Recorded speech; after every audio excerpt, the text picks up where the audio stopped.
ইউরিনের পরিমাণটাকে increase হয়, যেটা হচ্ছে পলিউরিয়া। মেলিটাস মিন্স হচ্ছে সুগার। তো ডেফিনেশন হচ্ছে যে ডায়াবেটিক মেলিটাইসিস হচ্ছে মেটাবলিক ডিসঅর্ডার ইন হুইচ কি করে deficiency of insulin lead to, এর কারণে কি হচ্ছে disturbance of metabolism of carbohydrate, fat, protein, তাকে আমরা ডায়াবেটিক মেলিটাইস বলছি। তো অ্যাকর্ডিং টু কজ অনুযায়ী আমরা ডায়াবেটিক মেলিটাইসকে আমরা দুভাগে ভাগ করেছি। তো একটা হচ্ছে প্রাইমারি ডায়াবেটিক মেলিটাস, একটা হচ্ছে সেকেন্ডারি ডায়াবেটিক মেলিটাস।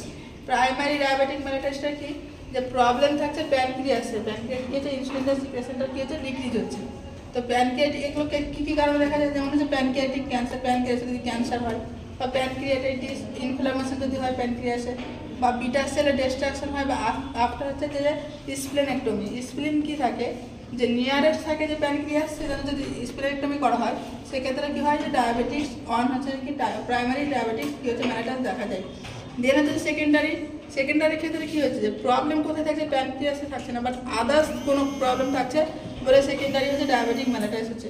যেমন হচ্ছে অ্যাক্রোমেগালি, এখানে কি হচ্ছে গ্রোথ হরমোন যখন ইনক্রিজ সেক্ষেত্রে দেখা যাচ্ছে, বা কোসিং ডিজিজ দেখা যাচ্ছে স্টেরয়েডের পরিমাণ বেড়ে যাচ্ছে তখন, বা গ্রেভস অটোইমিউন যেমন ডিজিজ বা হেপাটোজেনাস হচ্ছে ডায়াবেটিক মেলিটাস দেখা যায়, হেপাটাইটিস পরিমাণ বেড়ে। এবার হচ্ছে ড্রাগ ইনডিউস যদি হচ্ছে যে কি ডায়াবেটিক মেলিটাস মিন্স হচ্ছে যে কি, যেমন হচ্ছে কোনো ক্যান্সার পেশেন্ট যদি কেমোথেরাপি ড্রাগ দিচ্ছে সমস্ত কারণে কি ধরে যে ডায়াবেটিক মেলিটাস হতে পারে, তাকে বলছে ড্রাগ ইনডিউস ডায়াবেটিক মেলিটাস। বা জেস্টেশনাল ডায়াবেটিক্স মেলিটাস মানে প্রেগনেন্ট মা যখন কনসিভ করার পর যখন সুগারের পরিমাণটা বেড়ে যাচ্ছে তাকে আমরা কি বলছি আমরা যে জেস্টেশনাল ডায়াবেটিক মেলিটাস। এটা কেন হয়, যে প্লাসেন্টা অনেক হরমোন রয়েছে, যেমন হচ্ছে HPL, HCG, পাপা, এই সমস্ত হচ্ছে হরমোনের জন্য কি হয় যে জেস্টেশনাল ডায়াবেটিক মেলিটাস দেখা যায়। আমরা কখন স্ক্রিন টেস্ট করি জেস্টেশনাল ডায়াবেটিক মেলিটাস 24 to 28 উইক্সে আমরা কি করি যে স্ক্রিন টেস্ট করি যে ডায়াবেটিক মেলিটাস রয়েছে কি না মায়ের ক্ষেত্রে। তো এগুলো গেল কি হচ্ছে অ্যাকর্ডিং টু কজ অনুযায়ী কি গেল, প্রাইমারি হচ্ছে ডায়াবেটিক মেলিটাস আর সেকেন্ডারি ডায়াবেটিক মেলিটাস। এটা হচ্ছে ক্যারেক্টারিস্টিক্স অনুযায়ী যে টাইপ 1 হচ্ছে যে কি ডায়াবেটিক মেলিটাস আর টাইপ 2 ডায়াবেটিক মেলিটাস।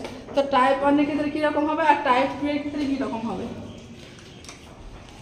তো টাইপ 1টা আমরা আদার্স নেমে জানি, যেটা হচ্ছে যে IDDM, যে ইনসুলিন ডিপেন্ডেন্ট ডায়াবেটিক মেলিটাস। আর যেটা টাইপ 2 সেটা জানি আমরা নন ইনসুলিন ডিপেন্ডেন্ট ডায়াবেটিক মেলিটাস। এখানে কি থাকে যে নামেই বোঝা যাচ্ছে যে ইনসুলিন ডিপেন্ডেন্ট, মানে হচ্ছে যে কি অ্যাবসলিউটলি এখানে কি হচ্ছে ইনসুলিন ডেফিসিয়েন্সি থাকছে, বা টাইপ 2 এর ক্ষেত্রে কি হচ্ছে রিলেটিভলি ডিসিমিনেট এখানে থাকছে, বাট কি হচ্ছে সাফিসিয়েন্ট পরিমাণে কি হচ্ছে যে কি ইনসুলিন থাকছে না। অনসেট কাদের ক্ষেত্রে দেখা যায়, এটা দেখা যায় যে 30 বছর থেকে বয়স যাদের কম রয়েছে তাদের ক্ষেত্রে কি দেখা যায় টাইপ 1 দেখা যায়, বা টাইপ 2টা কি হচ্ছে যাদের 30 বছর থেকে বেশি হচ্ছে তাদের ক্ষেত্রে দেখা যায়। পার্সেন্টেজ অনুযায়ী যদি আমরা দেখি যে 5 to 10% কি করছে যে টাইপ 1 ডায়াবেটিক মেলিটাস দেখা যায়, বাট এটা কি হচ্ছে লেস কম, খুব কম, বাট মোর সিভিয়ার, খুব কম দেখা যায় কিন্তু খুব সিভিয়ার কেসটা। টাইপ 2 এর ক্ষেত্রে কি হয় যে 90 to 95% ক্ষেত্রে দেখা যায়, এটা মোস্ট কমন টাইপ হচ্ছে ডায়াবেটিক মেলিটাস। দেন হচ্ছে কজেস, এখানে আমরা কি বলছি যে বিটা সেল ডিস্ট্রাকশন থাকছে, যে জন্য হচ্ছে এখানে যে বিভিন্ন ধরনের কারণ হতে পারে, যেমন যে ওবেসিটি রয়েছে পেশেন্ট, ফ্যামিলি হিস্ট্রিতে কারো সুগার রয়েছে, বা হচ্ছে যে স্ট্রেস, যে সমস্ত কারণে কি হতে পারে টাইপ 2 ডায়াবেটিক মেলিটাস হতে পারে। এন্ডোজেনাস মানে কি ভেতরে ইনসুলিন প্রেজেন্ট থাকে কি থাকে না, তাহলে হচ্ছে এন্ডোজেনাস ইনসুলিন কি হচ্ছে যে টাইপ 1 এর ক্ষেত্রে আমরা জানি কি অ্যাবসেন্ট থাকে, কারণ ওখানে কি হচ্ছে বিটা সেল পুরোপুরি ডিস্ট্রাকশন থাকছে। আর হচ্ছে টাইপ 2 এর ক্ষেত্রে কি হচ্ছে যে কি প্রেজেন্ট থাকছে, বাট হচ্ছে কি সাফিসিয়েন্ট থাকছে না। এক্সোজেনাস ইনসুলিন কি, এক্সোজেনাস মানে হচ্ছে বাইরে থেকে রিকোয়ার্ড মানে হচ্ছে প্রয়োজন পড়ছে, কারণ হচ্ছে যে ওই ইনসুলিন অ্যাবসেন্ট থাকছে। আর কি হচ্ছে যে আমরা টাইপ 2 এর ক্ষেত্রে আমরা হচ্ছে যে ইনিশিয়ালি কি করে আমরা যে ইনসুলিন দিই না, বাট হচ্ছে যে কি আমরা মেডিসিন দিয়েও ম্যানেজমেন্ট করতে পারি।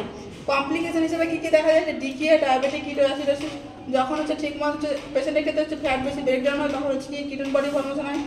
আর কি হচ্ছে HHNS, যে হাইপারগ্লাইসেমিক হাইপারঅসমোলাস নন কিটোঅ্যাসিডোসিস সিনড্রোম দেখা যায় কাদের ক্ষেত্রে টাইপ 2 এর ক্ষেত্রে দেখায়।